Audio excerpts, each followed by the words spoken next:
Hello friends, പോഷക ഗുണങ്ങൾ ഒരുപാടുള്ള മുരിങ്ങയില ഉപയോഗിച്ചിട്ടാണ് ഇന്നത്തെ റെസിപ്പി ഞാൻ നിങ്ങൾക്കായി തയ്യാറാക്കി കാണിക്കാൻ പോകുന്നത്.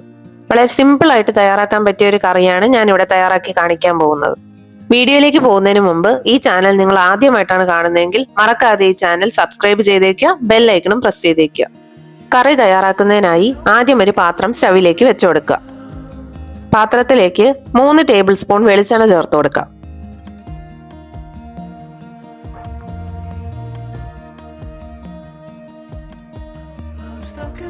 വെളിച്ചെണ്ണയിലേക്ക് കുറച്ച് ഉലുവ ചേർത്ത് കൊടുക്കാം. അതിൻ്റെ കൂടെ തന്നെ കുറച്ച് കടുക് ചേർത്ത് കൊടുക്കാം. ഞാനിവിടെ 1 ടീസ്പൂൺ കടുകാണ് ചേർത്ത് കൊടുക്കുന്നത്. കടുക് നന്നായി പൊട്ടി തുടങ്ങിയിട്ടുണ്ട്.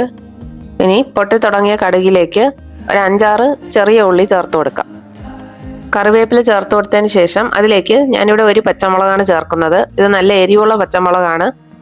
അതിൻ്റെ കൂടെ കുറച്ച് കറിവേപ്പില, ഇഞ്ചി, വെളുത്തുള്ളി ഇവയൊക്കെ നന്നായിട്ട് വഴറ്റിയെടുക്കാം. എരിവിനനുസരിച്ച് നിങ്ങൾക്ക് പച്ചമുളക് ചേർത്ത് കൊടുക്കാവുന്നതാണ്. അതോടൊപ്പം തന്നെ കുറച്ച് വെളുത്തുള്ളിയും ഇഞ്ചിയും ചെറുതായി അരിഞ്ഞ് ഇതിലേക്ക് ചേർത്ത് കൊടുക്കാം. ഇനി എല്ലാം കൂടെ നന്നായിട്ടൊന്ന് വഴറ്റിയെടുക്കാം.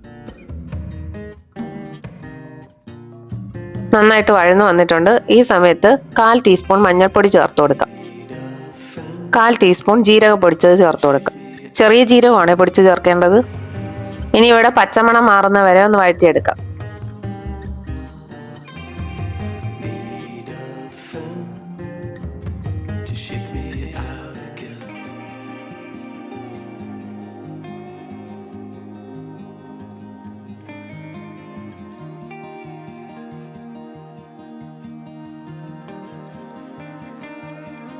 Don't know if I can find my way out.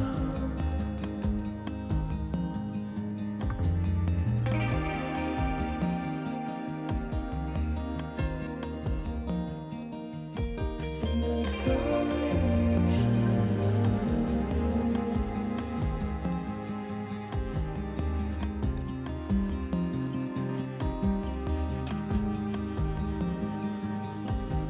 and everything is growing up.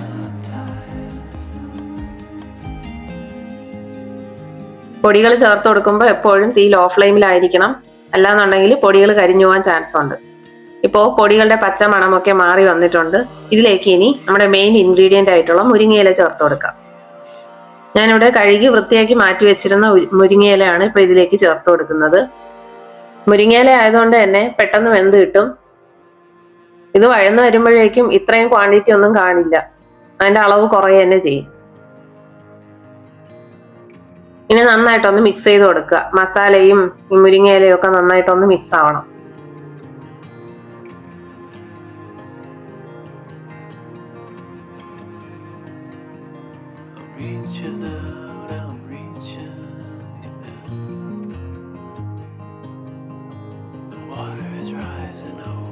മുരിങ്ങയില നന്നായിട്ട് വെന്ത് വന്നിട്ടുണ്ട്. ഇനി ഈ സമയത്ത് നമ്മൾ ഇതിലേക്ക് ചേർത്ത് കൊടുക്കേണ്ടത് തൈരാണ്.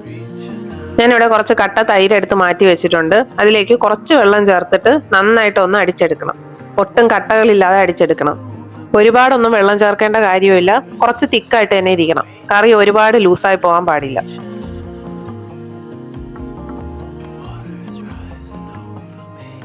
അടിച്ചെടുത്ത തൈര് നമുക്കിതുപോലെ മുരിങ്ങയിലയുടെ കൂടെ ചേർത്ത് കൊടുക്കാം. ഈ സമയത്ത് തീ ലോ ഫ്ലെയിമിലായിരിക്കണം.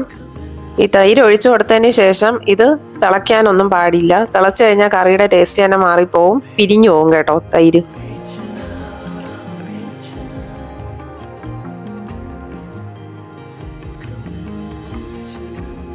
ഇനി ഇതിലേക്ക് കറിക്ക് ആവശ്യമായിട്ടുള്ള ഉപ്പ് ചേർത്ത് കൊടുക്കാം. ചേർത്ത് കൊടുത്തതിന് ശേഷം ഇതുപോലെ കൈവിടാതെ ഒന്ന് ഇളക്കി കൊടുത്തോണ്ടേ ഇരിക്കുക. ജസ്റ്റ് അത് മുഴുവനായിട്ടൊന്ന് ചൂടായി കിട്ടിയാൽ മാത്രം മതിയാവും. തിളയ്ക്കാൻ പാടില്ല കേട്ടോ. നന്നായിട്ട് ചൂടായി കറിയിൽ നിന്ന് ആവി വരാൻ തുടങ്ങുമ്പോഴേക്കും നമുക്കിത് വാങ്ങി വെക്കാവുന്നതാണ്. നമ്മുടെ ചാനലിൽ ഇതിനു മുമ്പും ഞാനൊരു മോര് കറി പോസ്റ്റ് ചെയ്തിട്ടുണ്ടായിരുന്നു. അതിൻ്റെ ലിങ്ക് ആവശ്യമുള്ളവർക്കായിട്ട് ഞാൻ ഡിസ്ക്രിപ്ഷൻ ബോക്സിലേക്ക് കൊടുത്തേക്കാം. അതുപോലെ തന്നെ മുരിങ്ങയില ഉപയോഗിച്ച് ഇതിനു മുമ്പ് ഒരു റെസിപ്പി നമ്മുടെ ചാനലിൽ പോസ്റ്റ് ചെയ്തിട്ടുണ്ടായിരുന്നു, മുരിങ്ങയില മുട്ടത്തോരൻ. അതിൻ്റെ ലിങ്കും ഞാനിവിടെ താഴെ കൊടുത്തേക്കാം. ആവശ്യക്കാരുണ്ടെങ്കിൽ ചെക്ക് ചെയ്ത് നോക്കുക.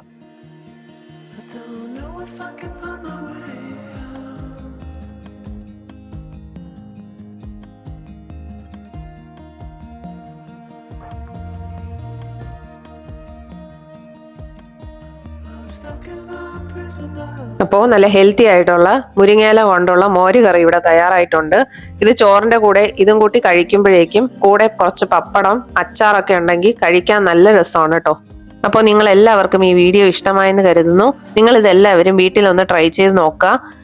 നിങ്ങളുടെ വിലപ്പെട്ട അഭിപ്രായങ്ങൾ കമന്റ് ബോക്സിലൂടെ അറിയിക്കുക. മറക്കാതെ ഈ ചാനൽ ലൈക്ക് ചെയ്യുക, ഷെയർ ചെയ്യുക ആൻഡ് സബ്സ്ക്രൈബ് ചെയ്യുക. Thanks for watching.